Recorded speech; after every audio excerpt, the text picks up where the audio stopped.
نحمده ونصلي ونسلم على رسوله الكريم اما بعد فاعوذ بالله من الشیطان الرجیم بسم اللہ الرحمن الرحیم. ہر طرح جی وکھاڻ اللہ رب العزت جل جلالہ जे लाइ जेको इबादत जो अकेलो हक़दार आहे. लखें करोड़ें दरूद व सलाम अल्लाह तबारक व ताला जे आख़िरी नबी तमाम नबियनि ऐं रसूलनि जे सरदार हज़रत मुहम्मद सल्लल्लाहु अलैहि व आलिहि वसल्लम जन जी ज़ात अक़दस ते ऐं संदन आल ऐं असहाब सगुरनि ते सिंध टी वी जे प्रोग्राम रोशनी जी वाट जे समूरनि सामईन ऐं नाज़रीन जी ख़िदमत में अस्सलामु अलैकुम वरहमतुल्लाहि तआला व बरकातुहू. आऊं आहियां अॼु मेज़बान अबुल हसन अब्दुल ख़ालिक़ क़ादरी. नाज़रीन, जीअं त माहे मुहर्रमुल हराम ही इस्लामी साल जो हिजरी साल जो पहिरियों महीनो आहे, पर इन्हीअ में हिकु तमामु ॾुखोईंदड़ सान्यो थी चुको आहे.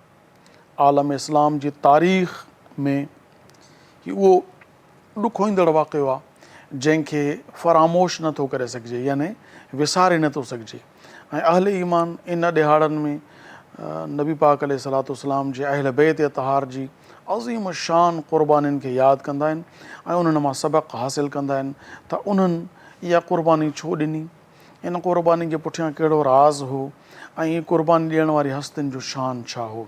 सो अॼु असां बि जीअं लगातार पंहिंजो शुरूआत थी चुकी आहे, अॼु 3 मुहर्रमुल हराम जे हवाले सां जेको हीउ प्रोग्राम आहे त असां इन में इमाम हुसैन अली मक़ाम रज़ी अल्लाह ताला अन्हु जन जे फ़ज़ाइल ते गुफ़्तगू कंदासूं. त जीअं तव्हांखे ख़बर पवे त इमाम हुसैन अली मक़ाम रज़ी अल्लाह ताला जी ज़ात बाबरकात कहिड़ी हस्ती जा मालिक हा, अल्लाह पाक उन्हनि खे कहिड़े कहिड़े फ़ज़ाइल सां नवाज़ियो हो. अॼु असांजो जेको टॉपिक आहे सैयदुना इमाम हुसैन अली मक़ाम रज़ी अल्लाह ताला अन्हु जा फ़ज़ाइल आहिनि, बरकतूं आहिनि. सो उन बहितरीन मौज़ू ते ॻाल्हाइण जे लाइ असां सिंध जे हिकु बहितरीन आलिम दीन जंहिंजो ताल्लुक़ सिंध जी दिलि यानी कराचीअ सां आहे ऐं तमामु सुहिणे अंदाज़ में पंहिंजे मौज़ू सां निभाईंदा आहिनि. मारूफ़ आलिम दीन आहिनि. केतिरा ई भेरा तव्हां असांजे ई चैनल ते संदन दीदार बि कयो आहे, साईं जन जी गुफ़्तगू बि ॿुधी आहे. अॼु बि साईं जन असांजे प्रोग्राम में तशरीफ़ वठी आया आहिनि. मां खेनि पंहिंजे स्टूडियो तशरीफ़ वठी अचण ते दिलि जी गहराइनि सां भलीकार चवां थो. मोहतरम अल्लामा ज़हीर अहमद नईमी साहब, अस्सलामु अलैकुम. वालेकुम अस्सलाम. अवां जी महिरबानी, अवां असांजे प्रोग्राम में तशरीफ़ वठी आया.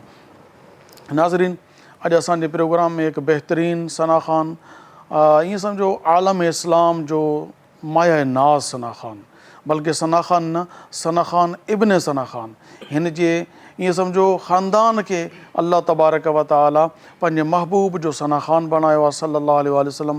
अल्लाह पाक जी वाखाण, उनजे रसूल सल्लल्लाहु अलैहि वसल्लम जी वाखाण ऐं अहल बैत अतहार ऐं सहाबा जी वाखाण करणु इहा ख़ुशनसीबी जी अलामत आहे.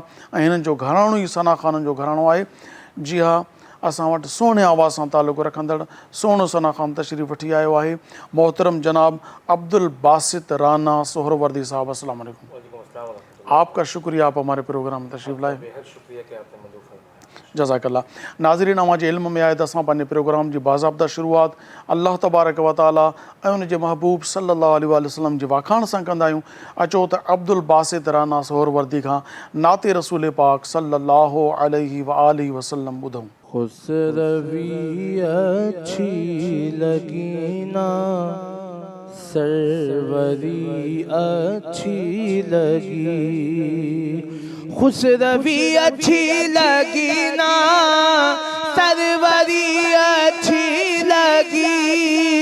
हम फकीरों को मदीने, हम फकीरों को मदीने की गली अच्छी लगी.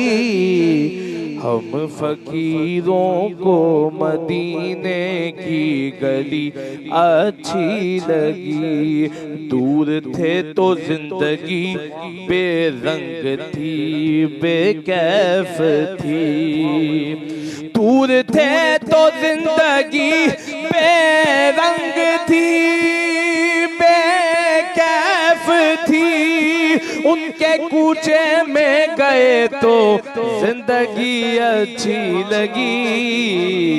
ہم فقیروں کو مدینے کی گلی اچھی لگی ناز کر تو اے حلیمہ سرور کونین پر ناز کر تو اے حلیمہ سرور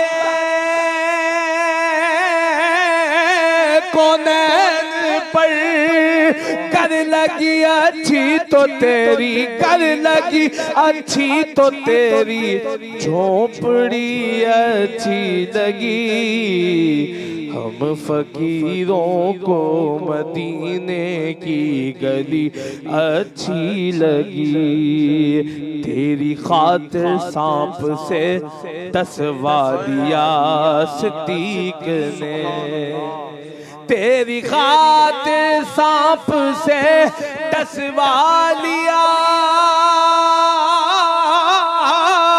صدیق نے عاشقوں کو ان کی طرز عاشقی اچھی لگی ہم فقیروں کو مدینے کی گلی اچھی لگی کی نماز عصر حیدر نے قضا تیرے لیے کی نماز عصر حیدر نے قضا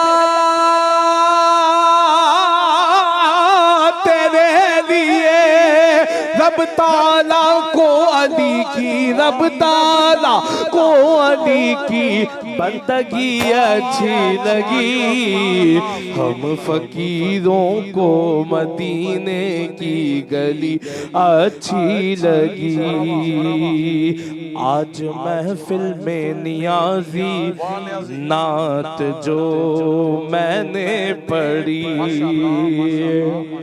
آج محفل میں نیازی نعت جو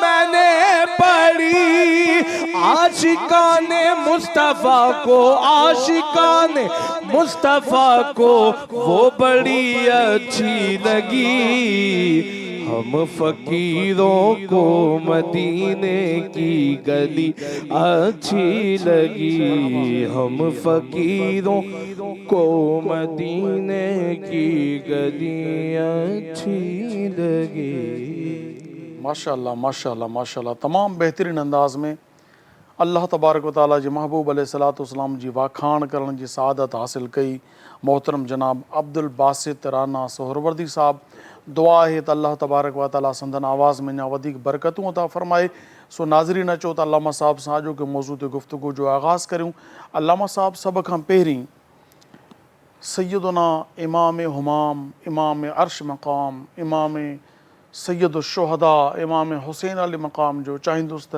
تعارف پیش کرے مختصر تپو ان کھاں پو اساں فضائل جی طرف اچوں اعوذ باللہ من الشیطان الرجیم بسم اللہ الرحمن الرحیم سب کا پہریاں میں شکر گزار آیاں تے پروگرام جکو محرم جے حوالے سے اساں کے امام علی مقام جے فضائل جے متعلق گفتگو جی لب کشائی جو موقع ملیو آ اللہ رب العزت اساں جی گفتگو پانجی بارگاہ میں قبول فرمائے آمین اللہ آمین امام علی مقام امام حسین رضی اللہ تعالیٰ عنہ جے حوالے سے پانجو تعارف نبی کریم علیہ الصلوۃ والسلام کھوڑ ساری حدیثن میں پانجو فضائل بیان فرمایا سب کا پیراں قرآن کریم اللہ رب العزت قرآن مجید میں آیت مبارکہ ارشاد فرمائی ہن جو شان نزولی ہوا ہے تو حضرت عبداللہ ابن عباس رضی اللہ تعالیٰ عنہ فرمائن تھا تو نبی کریم علیہ الصلوۃ والسلام جا بظاہر ذرائع آمدن کون ہویا حضور علیہ الصلوۃ والسلام وٹ جام مسافر ऐं जाम महिमान ईंदा हुया हुज़ूर हुननि जी महिमान नवाज़ी कंदा हुया सुभान अल्लाह हुननि जी महिमान नवाज़ी जे लाइ इख़राजात जी ज़रूरत बि हुई नबी करीम अलैहिस्सलातु वस्सलाम हुननि जी महिमान नवाज़ी में वक़्तु सर्फ़ कंदा हुया सहाबा कराम हिन शइ खे महसूस कयो त खोड़ सारा महिमान ईंदा आहिनि हुज़ूर जी बारगाह में सल्लल्लाहु अलैहि त पाण में मशवरो कयो त पाण सभु गॾिजी सहाबाई कराम थोरो थोरो नज़रानो गॾु करे हुज़ूर जी बारगाह में पेश कयूं सुभान ऐं अर्ज़ु कयूं त तव्हां वॾी ज़िमेदारी आहे महिमाननि जी महिमान नवाज़ी जी बि खोड़ सारा ॿिया मामलातनि ऐं बज़ाहिर ज़राए आमदन न आहिनि त हीउ नज़रानो क़बूल फ़रमायो।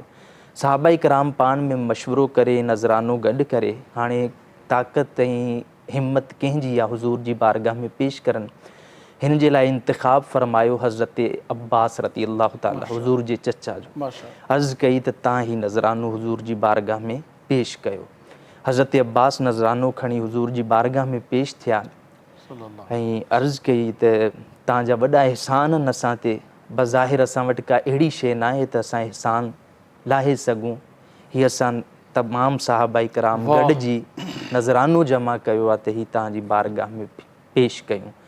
बसि हीअ पेश करणु हो त जिब्राइल अमीन क़ुरान जी आयत खणी हाज़िर सुभान अल्लाह। फरमायो त कुल ला असअलुकुम अलैहि अजरन इल्लल मवद्दत फिल क़ुरबा। माशा अल्लाह। हिन आयत मुबारका जी तफ़सीर में इमाम जलालुद्दीन सयूती रहमतुल्लाहि ताला अलैहि फरमाइनि था त हिन ते ग़ौर कयो त ही नबी जी आल जी मुहबत नबी पाण न घुरी आहे। वाह वाह। फरमायो कुल असअलुकुम, ये हबीब हिननि सां फरमाए छॾियो ताइफ़ मां पत्थर खाइण खां वठी ओहद में डंड मुबारक शहीद थियण ताईं जेकियूं बि तकलीफ़ूं मां पाण ते आनियूं अल्लाह जी तरफ़ां मूं ते आयूं मां हुनजो को बदिलो तव्हां खां नथो घुरां। यानी तव्हां दोज़खनि खे जन्नती बणायो आहे। बनायो माना एॾी आसान लफ़्ज़नि में खणी चइजे त तव्हां जीअं गुमराही जी हिकिड़ी ऊनी खॾ जी तरफ़ किरंदा पिया वञो, मां तव्हांखे हितां कढी जन्नत जे आलीशान रस्ते ते हलायो आहे। बिल्कुलु। इन समूरे कम जो मां तव्हांखां को उजरत को बदिलो। को जूरो को बदिलो नथो घुरां। तव्हां माना जहन्नम मां किरियो पिया, मां तव्हांखे पुश्त मां वठी जन्नत जो मालिक सुभान अल्लाह। अल्लाह अल्लाह। को बदिलो नथो घुरां इल्लल मवद्दत फिल क़ुरबा। वाह। बसि मुंहिंजे क़रीबियन क़राबतदार जेके क़राबतजार जेका मुंहिंजी आल आहे इन्हनि सां मुहबत, ही हाणे मुहबत रब घुरी आहे। हाय को दुनिया में को माण्हू चए त नबी पंहिंजी औलाद जे लाइ मुहबत हाय घुरी हाय हाय। मतां को मुनाफ़िक एतिराज़ करे हा एतिराज़ करे त नबी पाक पाण पंहिंजे बचनि जी मोहबत घुरनि था, मोहबत पंहिंजे जेको आहे सो घर भातियुनि जी मोहबत घुरनि था, पंहिंजी बीबियुनि जी मोहबत घुरनि था। फिल क़ुरबा क़राबतदार मां घर वारियूं बचड़ा सभु औलाद अची विया हिन में। फरमायो त ॻाल्हि ई कुल खां शुरू करे रब साईं पंहिंजे हबीब ते इहो हाणी छॾियो कुल कह के अपनी बात भी लब से तेरे सुनी, अल्लाह को है कितनी तेरी गुफ्तगू पसंद। माशाअल्लाह। त इन्ही करे नबी करीम अलैहिस्सलातु वस्सलाम फरमायो मुंहिंजी क़ुराबतदार जेका आहिनि हिननि सां मुहबत तव्हां कयो, को बदिलो न आहे हिन जो। त इमाम अली मक़ाम जी फ़ज़ाइल जे हवाले सां हुज़ूर खोड़ सारियूं हदीसूं इरशाद फरमायूं सल्लल्लाहु अलैहि वसल्लम। फरमायो त अहब्बल्लाहु मन अहब्बा हुसैन। वाह वाह। फरमायो कि जे अल्लाह उन्ही सां मुहबत कंदो जेको हुसैन सां मुहबत कंदो। मरहबा सुभान अल्लाह। ॿी हदीस फरमायो अल हसन वल हुसैन सय्यदा शबाब अहलिल जन्नह, ऐं हसन ऐं हुसैन जन्नत जे नौजवाननि जा सरदार। ॿी हिकिड़ी हदीस में फरमायो त हीउ जेको मुंहिंजो पुटु हुसैन आहे ही अहले नबूवत जे घराने जो चश्मो चुराग। हाय हाय सुभान अल्लाह। जेकी बि त्या सियासिता जी रिवायत हुजे बुखारी शरीफ़ में तिरमिज़ी शरीफ़ में इमाम अली मक़ाम जे फ़ज़ाइल में खोड़ सारियूं हदीसूं आहिनि। माशाअल्लाह। हिकिड़ी में फरमायो हुसैन मुझसे है और मैं हुसैन से हूँ। हुसैन मिन्नी वाना मिनल मिनल हुसैन। हुसैन। हुसैन मूं मंझां आहे मां हुसैन मंझां आहियां। हाणे इन्ही ते सवाल थियो त नबी करीम अलैहिस्सलातु वस्सलाम इरशाद फरमायो हुसैन मूं मां आहे ऐं मां हुसैन मां। सुभान हुसैन मूं मां आहे इहा ॻाल्हि त समझ में अचे थी त हुज़ूर जे नसल आहे। नसल आहे, खून आहे, रत आहे, औलाद आहे। मां हुसैन मां आहियां, इहा ॻाल्हि समझ में न अल्लाह आम तौर ते समझ में अचण जहिड़ी न आहे। पोइ हिन में मुफ़स्सिरीन ऐं शरह रखनारनि हिननि ते सवाल ठाहियो, चयो इहो जो वक़्तु करबला ईंदो जॾहिं दीन जो अलम इमाम अली मक़ाम बुलंद कंदो, पोइ नबी करीम अलैहिस्सलातु वस्सलाम फरमायो हू इहा शइ ज़ाहिर थी वेंदी त ही हाणे नबी करीम अलैहिस्सलातु वस्सलाम इन्ही मां आहे। वाह। पंहिंजो दीन जो प्रचार कंदो, अलम बुलंद कंदो। इन्ही जे करे इमाम अली मक़ाम जो फ़ज़ाइल हुज़ूर अलैहिस्सलातु वस्सलाम बयानु फरमाया आहिनि। इहा इनखे मुहबत आसान लफ़्ज़नि में इहे सम्झूं त नसब जे एतबार सां हुसैन मूं मंझां आहे मुंह मां ऐं मुंहिंजो दीन हुसैन मंझां आहे। हुसैन मां यानी मां हुज़ूर इमाम हुसैन जे हिन दुनिया में तशरीफ़ वठी अचण जो कारण आहियां ऐं मुंहिंजे दीन जो बचाव जो कारण इमाम हुसैन इमाम बणियो। अली सुभान मक़ाम अल्लाह। हूंदो। ऐं मुफ़सिरीन फरमाइनि था त माण्हू पैदाइश खां वठी क़ब्र में लहन तक न को रोज़ो छॾे, न को ज़कात छॾे, न को हक़ूक़ुल्लाह ऐं हक़ूक़ुल इबाद मिस करे, त पोइ अहले बैत जी मुहबत दिलि में न हूंदी त जन्नत में न वेंदो। अल्लाह साफ़ लिखियल समूरी इबादत बर्बाद थी समूरी इबादत ख़त्म थी वेंदी, चाहे बालिग़ थियण खां वठी क़ब्र में लहन तक, हज बि करे, ज़कात बि अदा करे, अहले बैत जी मुहबत जो। ऐं हिन खां पोइ फरमायो त सभु कुतायूं हुजनि, अल्लाह जी बारगाह में रोए गिड़गिड़ाए मुआफ़ी जे लाइ तलबगार थिए, ऐं नमाज़ूं बि घटि हुजनि, रोज़ा बि घटि हुजनि, अहले बैत जी मुहबत हूंदी। नबी करीम अलैहिस्सलातु वस्सलाम फरमाइनि था मुंहिंजी आल जी मुहबत रखे जेको दुनिया खां वेंदो हू शहीद कहलाईंदो। सुभान अल्लाह। नाज़रीन, वक़्तु थियो आहे नंढड़ी साईअ जो। तमामु ज़बरदस्त मौज़ू आहे। यकीनन ईमान वारनि जूं दिलियूं ठरंदियूं आहिनि जॾहिं हुज़ूर जे घराणे जी तारीफ़ ॿुधंदियूं आहिनि। बसि चंद लम्हनि जी विथी आहे, असां इजो था वापसि वरूं। आवाज़ ॾिसंदा रहो सिंध TV प्रोग्राम है रोशनी जी पार्टी।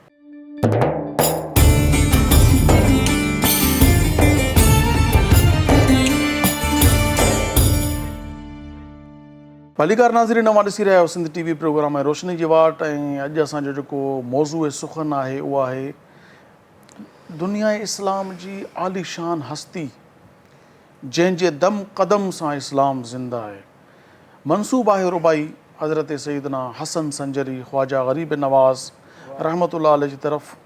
इहा रुबाई 4 सिटनि जे शेर खे चइबो आहे।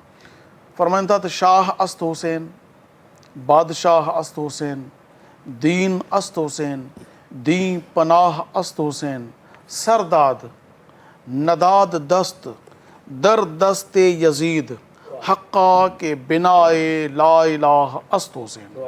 यानी शाह बि हुसैन आहे, असल में बादशाह बि हुसैन आहे। हे दुनिया जूं जेके बादशाहूं आहिनि सभु ईअं काग़ज़ी आहिनि। असल बादशाह हुसैन आहे। शाह अस्त हुसैन, बादशाह अस्त हुसैन, दीन अस्त हुसैन, दीन हुसैन आहे। दी पनाह अस्त हुसैन, दीन जी पनाह इमाम हुसैन। सरदाद सिर ॾिनऊं, नदाद दस्त हथ न ॾिनऊं, दर दस्त यज़ीद यज़ीद जे हक़ में हथ न ॾिनऊं। हक़ा के हक़ीक़त इहा आहे त बिना ला इलाह अस्त हुसैन, यानी कलमा तय्यबा जी बका कई आहे त इमाम हुसैन क़ुर्बानी ॾिनी त कलमे जी बका थी, न त कलमे जो मफ़हूम तब्दील थी वञे। माण्हू चवनि था हा ला इलाहा इल्लल्लाह मुहम्मद रसूलुल्लाह, अल्लाह खां सवाइ कोई इबादत जो लाइक़ु न आहे, हज़रत मोहम्मद सल्लल्लाहु अलैहि वसल्लम अल्लाह जे रसूल आहिनि। ज़ाहिर रसूल शरीयत आणींदो आहे, शरीयत चई त वञे हा, अमलन शरीयत जो वजूद ख़तम थी वञे हा। जी अल्लाह साहब तव्हां फरमायो। इमाम अली मक़ाम इमाम हुसैन रज़ी अल्लाह ताला अन्हु जे तारुफ़ जे हवाले सां नबी करीम अलैहिस्सलातु वस्सलाम इमाम अली मक़ाम जी पैदाइश खां पोइ इमाम अली मक़ाम इमाम हुसैन रज़ी अल्लाह ताला अन्हु जो सभ खां पहिरियां नालो शबीर रखियो। सुभान अल्लाह। पैदाइश खां पोइ पाण जे वालिद मोहतरम जो नालो हज़रत अली उल मुर्तज़ा शेर ख़ुदा करम अल्लाह ताला वजहुल करीम। सुभान अल्लाह। यानी इहो तारो बि थींदो वञे इमाम हुसैन जन्नत जे जवाननि जो सरदार, संदसि बाबो इमामुल औलिया, संदसि अम्मा जन्नती औरतुनि जी सरदार। सुभान अल्लाह। घराणो ई सरदार। सुभान अल्लाह। हज़रत अली उल मुर्तज़ा शेर ख़ुदा रज़ी अल्लाह ताला अन्हु पाण जे वालिद मोहतरम अबू तालिब रज़ी अल्लाह ताला अन्हु, उन्ही खां पोइ हज़रत अब्दुल मुत्तलिब, ईअं ई सॼो हाशिम जो फर्ज़ंद।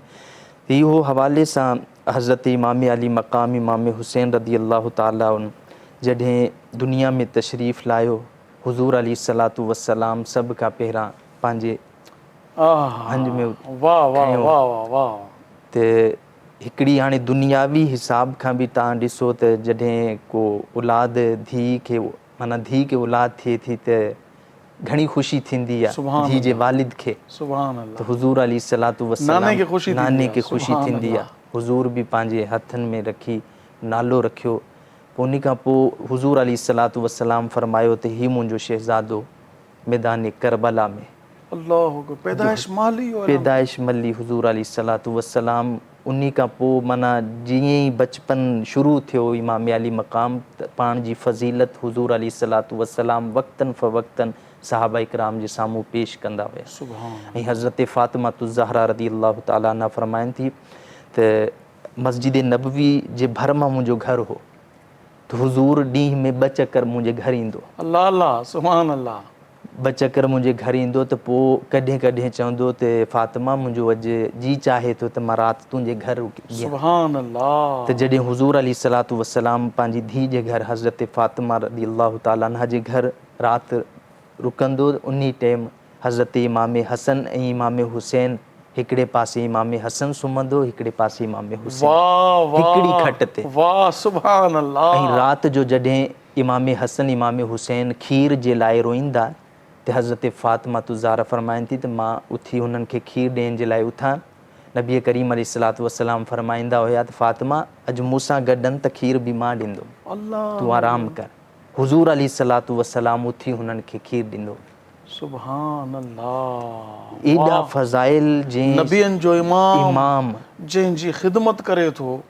सुभान अल्लाह। इमाम हसन इमाम हुसैन जी माना औलाद हुजण जे नाते सां पाण उथी करे उनखे खीर खीर पियारनि था पिया। पियारनि ऐं उन खां पोइ पंहिंजे हथनि सां हिकिड़े इमामुल अंबिया जे हथनि सां परवरिश जंहिंजी ही बूटा पाण हया हुया न, हिननि जी परवरिश पाण थी।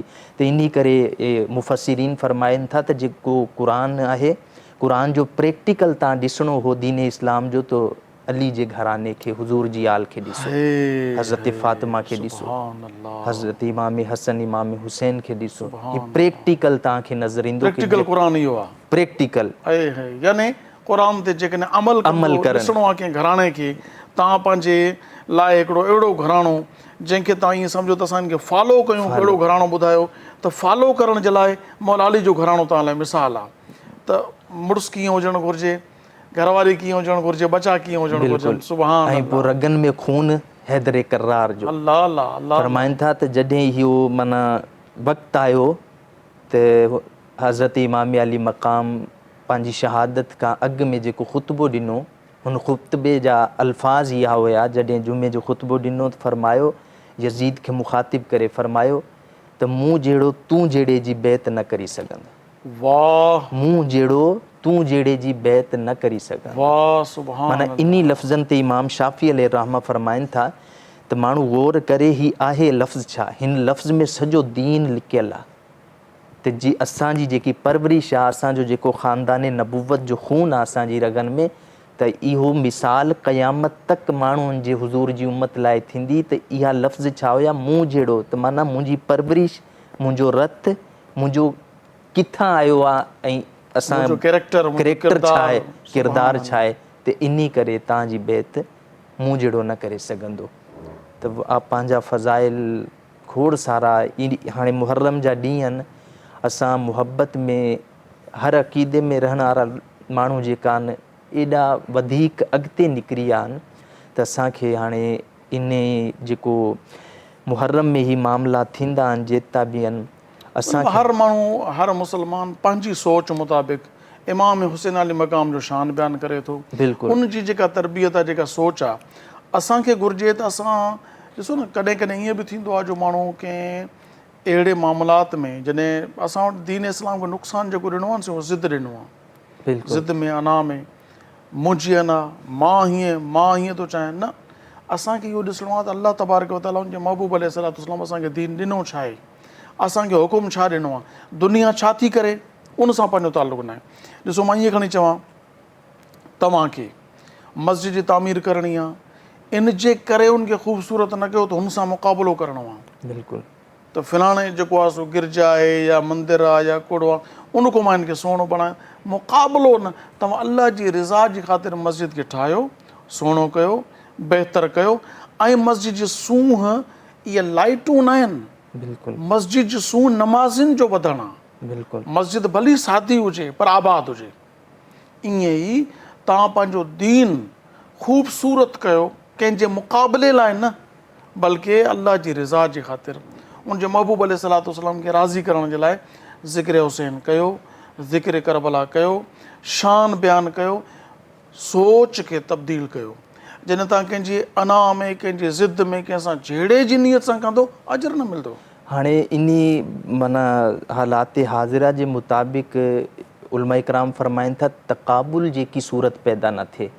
तक़ाबुल जे हवाले सां माना अवामुन्नास जे अंदरि इल्मु घटि हुजनि जे ज़रिए कंहिंजी शान हेतिरी बयानु थिए थी त हू सम्झनि था त बसि हिन जी शान खां वधीक कंहिंजी शान ऐं रुतबो नाहे। तक़ाबुल खे मद्दे नज़र रखिया असांजे मुहर्रमुल हराम जे महीने में ख़ासि तौरु फ़ज़ाइल बयानु थींदा आहिनि इमाम अली मक़ाम जा, इमाम हज़रत अली उल मुर्तज़ा जा, हज़रत फ़ातिमा ज़हरा रज़ी अल्लाह ताला अन्हा जा। ते इन्ही फ़ज़ाइलनि खे बयानु करनि ऐं उन्ही ते असांजो मेन मक़सदु आहे त अमल करनि जेको असांखे ॾेई आहिनि। पंहिंजो सर पेश करे यज़ीद जे साम्हूं हथु न ॾिनो, वाह, पंहिंजो सर पेश कई त दीन इस्लाम क़यामत ताईं इहो ई माना माण्हू अची ॾिसंदा त हुज़ूर जे नवासे, हुज़ूर जे घराने आल मां रत ॾेई बि दीन इस्लाम खे बुलंद कयो आहे। त इन जे करे अॼु मुहर्रम जे हवाले सां जेका बि फ़ज़ाइल बयानु थियनि था त अल्लाह रब्बुल इज़्ज़त बसि असांखे इन्ही अमलनि ते अमल करण जी तौफ़ीक़ अता फ़रमाए जेका अमल आहिनि। बाक़ी जेकियूं अॼुकल्ह ख़ुराफ़ात आहिनि, मामलात आहिनि, हुननि मां असां सभिनी खे बचण जी तौफ़ीक़। ॾिसो मिसाल जे तौर ते मां तव्हांखे अर्ज़ु कयां त जेकॾहिं निकाह आहे उहो सुन्नत आहे, उन निकाह जे अंदरि जेके ख़ुराफ़ात शामिल थी वञनि पियूं, उनमें तवाइफ़ुनि खे नचायो थो वञे, किथे जेको आहे सो मुख़न्नस नचाया था वञनि पिया, किथे जेको आहे सो नऊज़ बिल्ला अल्लाह जी पनाह शराबूं हलायूं थी वञनि पियूं, उन्हनि ते घोर कई थी वञे पई। त असांखे निकाह ख़तमु नाहे करिणो, बिल्कुलु असांखे इहे ग़लति रस्मूं, ग़लति रिवाज इन्हनि खे ख़तमु करिणो पवंदो। ईअं ई जॾहिं तव्हांजी दीन अचे, मीलाद शरीफ़ हुजे, मुहर्रमुल हराम हुजे, यारहीं शरीफ़ हुजे, या कंहिं बुज़ुर्गनि दीन जा आरास हुजनि या सहाबा किराम जा अयाम हुजनि, उन्हनि जे अंदरि जेकॾहिं का अहिड़ी शइ शामिलु कई वई आहे दानिस्ता या ग़ैर दानिस्ता जेका दीन इस्लाम सां टकराइजे थी, जेका शरीयत मुस्तफ़वी अला साहिबा सलातो इस्लाम जे मुताबिक़ नाहे, त पोइ उनखे ख़तमु करिणो पवंदो। न की जीअं औलिया किराम जा उर्स थियनि था पिया, उन उर्सनि ते बि घणो कुझु थिए थो अहिड़ो जेको क़ुरान हदीस जे ख़िलाफ़ु आहे। त पोइ हाणे इहो चवणु त उर्स ई बंदि कयो, मज़ारनि खे ई कंहिं मुक़ररु अजीब ॻाल्हि करे छॾी। मूंखे त हैरत थी त यार इस्लाम आहे या छा आहे, त मूंखे जेकॾहिं हुकूमत मिली त मां सभु मज़ारुनि खे ड्राहे छॾींदुमि। या कमाल आहे, छो चए त शिरक थिए थो। पोइ चइजे त धरती ते शिरक थिए थो, धरती खे बि उॾाए छॾियो बम सां। शिरक धरती ते थिए थो न, त धरती खे उॾाए छॾियो।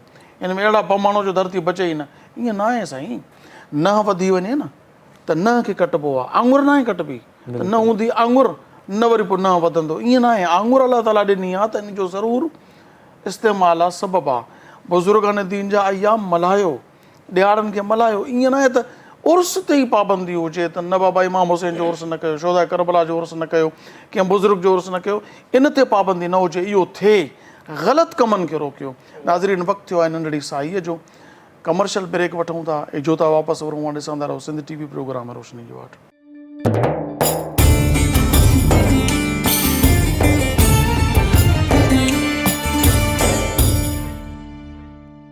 भलीकार नाज़रीन, मां ॾिसी रहिया आहियो सिंध TV प्रोग्राम रोशनी जी वाट, ऐं ज़िक्र हुसैन थी रहियो आहे। सुभान अल्लाह, ख़ुशि नसीब आहिनि उहे ज़बानूं, ख़ुशबख़्त आहिनि उहे कन जेके ज़िक्र हुसैन कनि था ऐं ज़िक्र हुसैन ॿुधनि था। रज़ी अल्लाह ताला अन्हु। अल्लाह पाक सैयदना इमाम हुसैन, इमाम हुमाम, इमाम अर्श मक़ाम, इमाम आली मक़ाम, सैयद शुहदा इमाम हुसैन आली मक़ाम रज़ी अल्लाह ताला अन्हु जी तुरबत अतर ते करोड़ रहमतूं ऐं बरकतूं नाज़िल फ़रमाए। अचो त अल्लामा साहब खां इमाम हुसैन आली मक़ाम जा वधीक फ़ज़ाइल ॿुधूं था। जी अल्लामा साहब। इमाम अली मक़ाम इमाम हुसैन रज़ी अल्लाह ताला अन्हु पाण जे जेके फ़ज़ाइल जॾहिं बयानु कयूं था त असांजे बि रत में, मोमिन जे रत में हिकिड़ी वसवसो अचे थो त असां कंहिंजी आल ऐं औलाद जो ज़िक्र कयूं था त जिन्हनि पंहिंजी माना नज़रानो पेश करे जान जो, औलाद जो, माल जो दीन इस्लाम खे बुलंद कयो आहे। इमाम अली मक़ाम इमाम हुसैन रज़ी अल्लाह ताला जॾहिं ई वक़्त करबला क़रीब आयो त यज़ीद तंग करणु शुरू कयो त इमाम अली मक़ाम मदीना मुनव्वरा में हुयासीं। त हाणे अल्लाह रब्बुल इज़्ज़त हिकिड़ो मां तव्हां खां त असांजे ईमान वारनि जे दिलनि में वसवसो त नथो अचे न इहो, इहा त सुठी ॻाल्हि आहे न इमाम हुसैन जो ज़िक्र थियणु घुरिजे। बिल्कुलु तव्हां माना तव्हांजे ज़हन में शायदि ॿियो हुयो, तव्हांखो लफ़्ज़ जेको आहे वसवसो निकिरी वियो, इन जे करे मां वज़ाहत कई त इहा त ख़ुशनसीबी आहे न इमाम हुसैन जो ज़िक्र थिए। माना वसवसे जे हवाले सां त असांखे माना खून में ख़ुशी जी ख़ुशी जे हवाले सां ख़ुशी चवणु चाहियो पिया पर निकिरी था हा वसवसो। त ख़ुशी थींदी आहे त असांजे खून में हिकिड़ी हरारत अचे थी, जी जी जी जोश अचे थो ते इमाम अली मक़ाम जो तज़किरो आहे। अल्लाह रब्बुल इज़्ज़त अहिड़ी फ़ज़ीलतनि सां नवाज़ियो त एॾो तकलीफ़ुनि जो वक़्तु बि आयो त पाण सब्र करे उम्मत खे ॾेखारियो ऐं उम्मत खे क़यामत ताईं ॿुधायो त जॾहिं बि दीन इस्लाम ते माना क़ुर्बानी ॾियण जो वक़्तु आयो त पोइ सब्र बि रखिणो आहे, वाह सब्र बि रख। हाणे मदीना मुनव्वरा में पंहिंजी रिहाइश हुई, जॾहिं इहा मसाइल शुरू थिया, पाण पंहिंजे रिश्तेदारनि सां मशवरो कयो, ही अलाह साईं केॾी फ़ज़ीलत नवाज़ी आहे पाण खे, मशवरो कयो त हाणे यज़ीद असांखे परेशान कयो आहे बेत जे लाइ, परेशान कंदो ऐं मां बेत न कंदुमि, इन जे करे मदीना मुनव्वरा में खून ख़राबो थींदो, त मां नथो चाहियां मुंहिंजे नाना जे शहर में मुंहिंजे करे खून ख़राबो थिए। वाह वाह त मुंहिंजो इरादो इहो आहे त हिजरत करे मक्का हलिया हलूं। पंहिंजे अज़ीज़नि अक़ारिब चयो तव्हां असांजो सरदार आहियो, जीअं चवंदा तीअं थींदी। सुभान अल्लाह। ते इमाम अली मक़ाम हुतां हिजरत करे मक्का मुकरमा पुॼा। क़ुरान करीम में अल्लाह रब्बुल इज़्ज़त इरशाद फरमायो वमन दख़लहु कान आमिना, जेको हरम में दाख़िल थियो अमन में आहे। वाह माना इन्ही नीयत सां त हरम में को अहिड़ी छेड़छाड़ न थींदी, फसाद न थींदो, हुते रही पंहिंजी इमाम ज़िंदगी हुसैन सम्झो त आख़िर त मुसलमान आहे पर हो त बेदीन हो, बोदीन हो। उनजो दीन माना सां ताल्लुक़ न हो बदबख़्त जो। इमाम हुसैन इहो सम्झी करे मके में आया त हिते हर अहले ईमान, हर दीन वारो हर में काबा जे अंदरि का अहिड़ो फसाद न फसाद न कंदो, थिए। मगर उन बदबख़्त खे दीन माना सां ताल्लुक़ ई न इहो हो। सलाहियत असां फ़ज़ाइल जे हवाले सां बयानु कयूं था त पंहिंजी हर सलाहियत इमाम अली मक़ाम उम्मत जे साम्हूं रखी, जॾहिं जहिड़ो वक़्तु हुयो उन हवाले सां सलाहियत ऐं अलाह जेकी फ़ज़ीलत ॾिनी हुनखे अयां कई। ज़बरदस्त जय्यद आलिम, आलिमनि जो बि सरदार सरदार आहे, जंहिंजे घर में क़ुर नाज़िल थिए थो त उहा बि त हस्ती आहे। हस्ती। हाणे क़ुर जंहिंजे घर में नाज़िल थिए थो माना नानो, ऐं नानो कॾहिं बि ॾोहिटो करे सॾु नथा कनि, पुटु करे सॾनि था, मुंहिंजो पुटु हुसैन, मुंहिंजो पुटु हुसैन। त जंहिंखे पुटु करे कोठनि उनजे बाबे यानी नाने जे सीने ते क़ुर नाज़िल थिए उनखां वधीक दीन खे केरु सम्झी सघे थो। हुज़ूर पंहिंजे सल्लल्लाहु अलैहि वसल्लम कुलनि ते सवार करे पाण फरमाइनि था मुंहिंजो सवार आहे, मां सवारी आहियां। सुभान अल्लाह। पाण नबी करीम अलैहिस्सलातु वस्सलाम सजदे में वेंदा त मथे चढ़ी ईंदा, पोइ तेसिताईं रब जो बि हुकुम हूंदो त जेसिताईं बाबू मथे गर्दन न खणण जा जिदत हुसैन तव्हांजे गर्दन ते वेठो आहे। सुभान अल्लाह। एॾी फ़ज़ीलत हुजे पोइ माण्हू में फ़ज़ीलतनि जी अल्लाह रब्बुल इज़्ज़त। पोइ मके हलिया वियासीं, मके में बि पोइ इमाम अली मक़ाम इमाम हुसैन पंहिंजे जेका हुया हज़रत मुस्लिम बिन अक़ील उन्ही खे करबला जे हवाले सां मोकिलियो। छो त ख़ुतूत एॾा आया कूफे वारनि जा हुननि जो जा उन्हनि मजबूर कयो त साईं तव्हां अचो। ऐं ख़तूतनि में लिखनि था त अहिड़ा ख़तूत हुया त जंहिंमें माना इमाम अली मक़ाम मजबूर थी विया वञण जे लाइ। ख़तूतनि में अहिड़ा हवाला लिखियल हुया बि तव्हां न आया त क़यामत जे ॾींहुं अल्लाह जी बारगाह में असां इहो अर्ज़ु कंदासीं त असां नबी जे नवासे खे ख़त लिखिया, हुन आया हुकूमत सां, असां त विढ़ी न सघूं, हू अचनि असां बैत करे हुननि सां गॾु थियूं। माना अहिड़ा ख़तूतनि जा हवाला हुया त नबी इमाम अली मक़ाम वञण खां मजबूर थियो। पोइ वियासीं, पोइ ही जीअं करबला जे मैदान मां वञणु हुन जे नज़दीक थियण, पोइ फ़ज़ाइल वधीक बयानु, फ़ज़ाइल अयां थियणु शुरू थिया। पोइ इमाम अली मक़ाम हुते पंहिंजो वञी ख़ैमा लॻाया, पंहिंजा 72 माण्हू हुया, ख़ैमा लॻाए हुते हाणे वेहिजी विया आहिनि। त हुते बि अल्लाह रब्बुल इज़्ज़त नबी करीम अलैहिस्सलाम इमाम अली मक़ाम फरमाइनि था त 9 मुहर्रम जी राति असां राति सुम्हियासीं त मुंहिंजो नानो मुंहिंजे ख़्वाब में आयो, ख़्वाब में अची मूंखे पंहिंजी हंज में विहारी ऐं मुंहिंजे सीने ते हथ रखी फरमाए अल्लाहुम्मा आतिल हुसैन अजर सब्रन व अजरा, या अल्लाह हुसैन खे सब्र ऐं अजर अता फरमा। सुभान अल्लाह। हाणे ही ज़ालिमनि जे साम्हूं मुक़ाबले में आहिनि, हिननि खे साबित क़दमी अता फरमा। त माना हिते इमाम अली मक़ाम पंहिंजे सभिनी दोस्तनि खे जमा करे फरमायो त ही मुंहिंजे खून जो प्यासो आहे त तव्हांखे मां इजाज़त, अच्छा इहो 9 जो ॾींहुं 10 जी राति, 10 जी राति जो मां तव्हांखे इजाज़त थो ॾियां तव्हां जो जाॾे तव्हांखे वणे तव्हां हलिया वञो, हलिया वञो, तव्हां सां जहिड़ो न आहे, जहिड़ो मां सां आहे। मां सां आहे।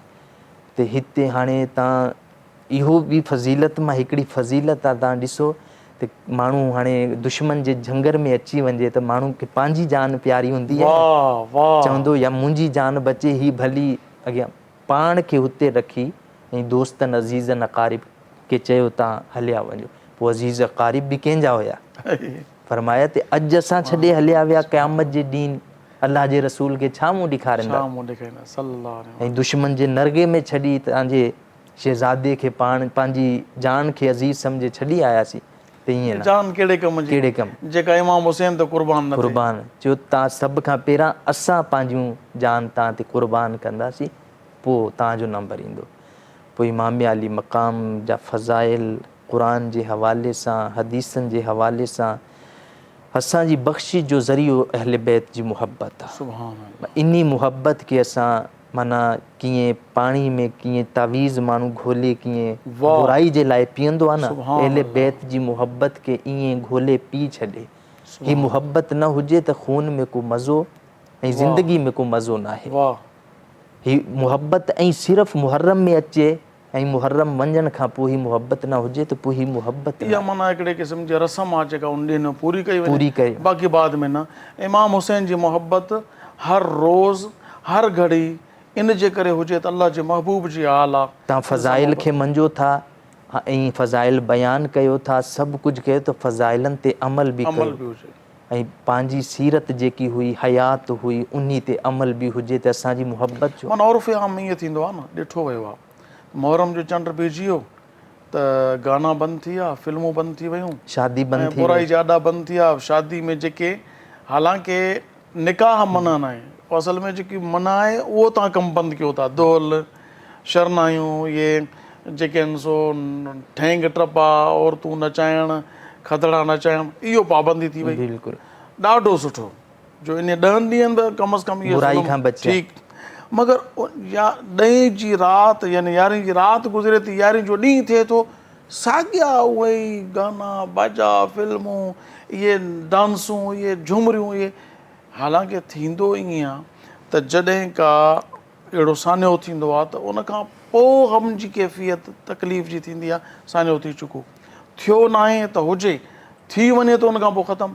पर मां त इहो अर्ज़ु कंदुसि त अलाह करे इहा सम्झ असांखे हमेशह लाइ अची वञे त इन्ही असां खां ग़ैर पोइ शरई कमनि खां तव्हां ॾिसो इन्ही वाक़े थियण खां पोइ 10 जी राति खां पोइ जॾहिं अहले नबूवत जी शहज़ादियुनि खे क़ैद करे अलाह हितां पोइ कूफ़ा में, पोइ कूफ़ा खां मदीना कहिड़े हालातनि मां गुज़िरा, इमाम ज़ैनुल आबिदीन पंहिंजो सॼो ई किस्सो ॿुधाइनि था त इमाम अली मक़ाम फरमायो जॾहिं पाण करबला जे मैदान में आख़िरी सवार वञनि पिया, पंहिंजे ज़ैनुल आबिदीन खे पंहिंजी पॻ ॾेई हुनखे चयो त सभ खां पहिरां जॾहिं मदीना मुनवरा वञनि थिए त नाना जी क़बर ते वञी सभ खां पहिरां पंहिंजी अखियुनि ॾिठो हाल ॿुधाइजांइ। अल्लाह त हिन हवालनि सां इहो तज़किरो असांजी रूह में अची वञे त असां सॼो साल माना बुराई ॾे अल्लाह पंहिंजी अखि बि न मोटियूं, शरीयत जी मुखालफ़त न कयूं मुखालफ़त असां। न कयूं, जेको इहो वॾो हिकिड़ो सान्य हो ऐं दीन इस्लाम खे ईअं चवनि था न त ही दी अया न होता, अगरि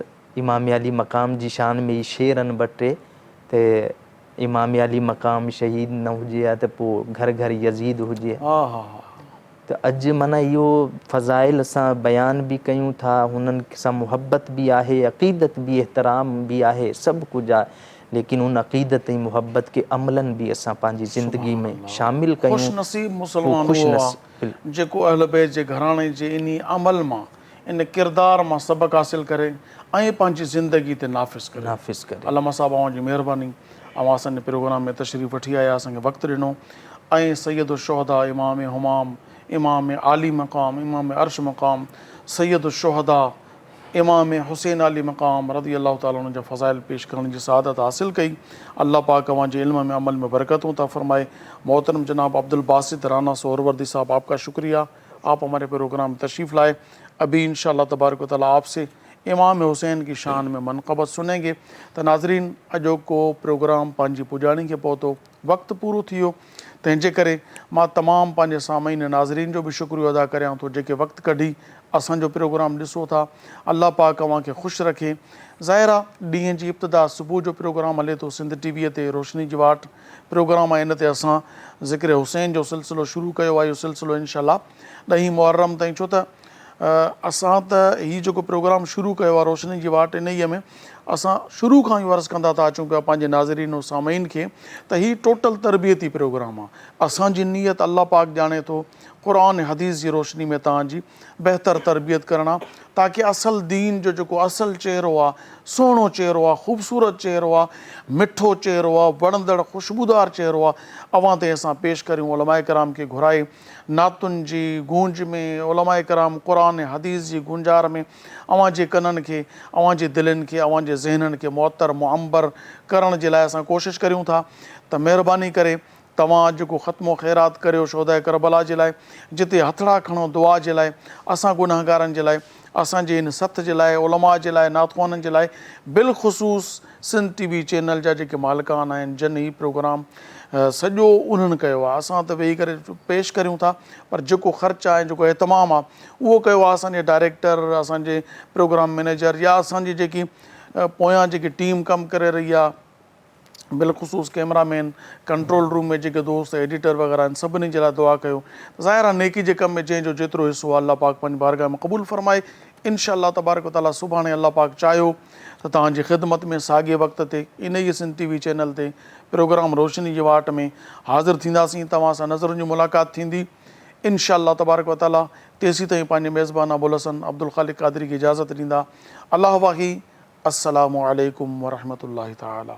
मैं खुश नसीब हूँ, मुझ पे करम हुसैन का है। मैं खुश नसीब हूँ, मैं खुश नसीब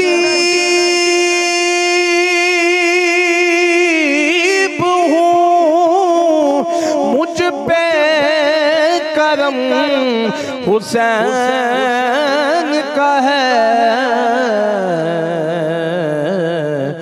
अता किया हुआ सारा भरम हुसैन का है। अता किया हुआ यज़ीदियत को हुए सिरनिगू ज़माना हुआ। यज़ीदियत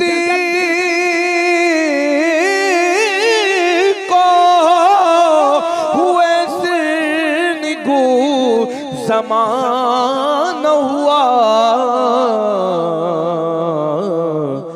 बुलंद आज भी लेकिन अलम हुसैन का है। बुलंद आज भी लेकिन अलम हुसैन का है। खुश नसीब हूँ, फलक के आँखों से गिरते हैं आज भी आंसू। फलक के आँखों से गिरते हैं आज भी आंसू। फलक के आज भी सीने में गम हुसैन का है। फलक के आज भी सीने में गम غم حسین کا ہے میں خوش نصیب ہوں علامہ صاحب میں معتبر ہوں زمانے میں حسین کے صدقے میں معتبر ہوں جہاں میں حسین کے صدقے قسم علی کی میرے دم میں دم حسین کا ہے میں خوش نصیب ہوں خدا نے دی ہے انہیں جنتوں کی سرداری خدا نے دی ہے خدا نے دی ہے انہیں جنتوں کی سرداری خدا بھی دیکھ اسد ہم قدم حسین کا ہے میں خوش نصیب ہوں مجھ پہ کرم حسین کا ہے عطا کیا ہوا سارا بھرم حسین کا ہے میں خوش نصیب ہوں روشنی جی वार तमाम एपिसोड ॾिसो हाणे HD क्वालिटी में विजिट कयो असांजो YouTube channel Sindh TV HD Islamic.